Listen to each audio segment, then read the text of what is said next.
কে আছো পটল একদম পছন্দ করো না, আবার অনেকেই আছো পটল ভীষণ পছন্দ করো। তোমরা ভিডিওটা একবার দেখে যাও, স্ক্রিপ্ট করো না। আমি এইটা বানানোর জন্য প্রথমেই আমি কড়াই বসিয়ে তাতে তেলটা গরম করে নিয়েছি। তেল গরম করে আমি একে একে ছাড়ানো পটলগুলো দিয়ে দিলাম। দিয়ে একটু নুন দিয়ে দেবো পরিমাণ মতো, দিয়ে বেশ কিছুক্ষণের জন্য ভাজবো, হালকা ভাজা ভাজা করব।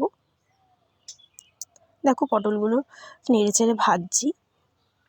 হালকা ভাজা হয়ে আসলে আমি দিয়ে দেবো হলুদ গুঁড়ো। হলুদ গুঁড়ো দিয়ে আবার কিছুক্ষণের জন্য লাল লাল করে পটলগুলো ভাজবো। পটলগুলো বেশ ভাজা হয়ে আসছে, এবার আমি পটলগুলো একটা একটা করে বাটিতে তুলে নেব। দেখো পটলগুলো আমি তুলে নিলাম, তুলে নিয়ে তেলটাও আমি কমিয়ে নেব, আমার অতটা তেল লাগবে না।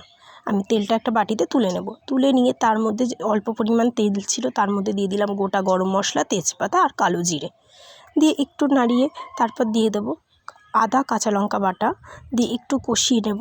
কষিয়ে দিয়ে দেবো জিরে বাটা। জিরে বাটা দিয়ে অল্প জল দিয়ে তাতে দিয়ে দেবো নুন, লঙ্কার গুঁড়ো, হলুদ গুঁড়ো আর পরিমাণ মতো নুন দিয়ে আবার একটু জল দিয়ে একটু কিছুক্ষণের জন্য কষাবো। কষাতে কষাতে দেখো অনেকটাই ফুটে উঠেছে অল্প, তার মধ্যে দিয়ে দেবো ফ্যাটানো টক দই।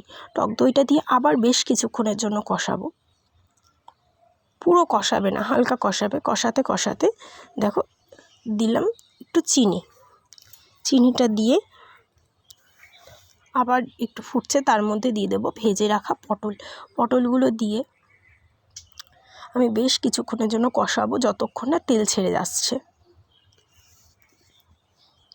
দেখো যখন তেলটা ছেড়ে আসবে, এখনও তেল ছেড়ে আসেনি, একটু দেখো অনেকটাই কষে এসছে, প্রায় তেলও আমার ছেড়ে এসছে পটলের।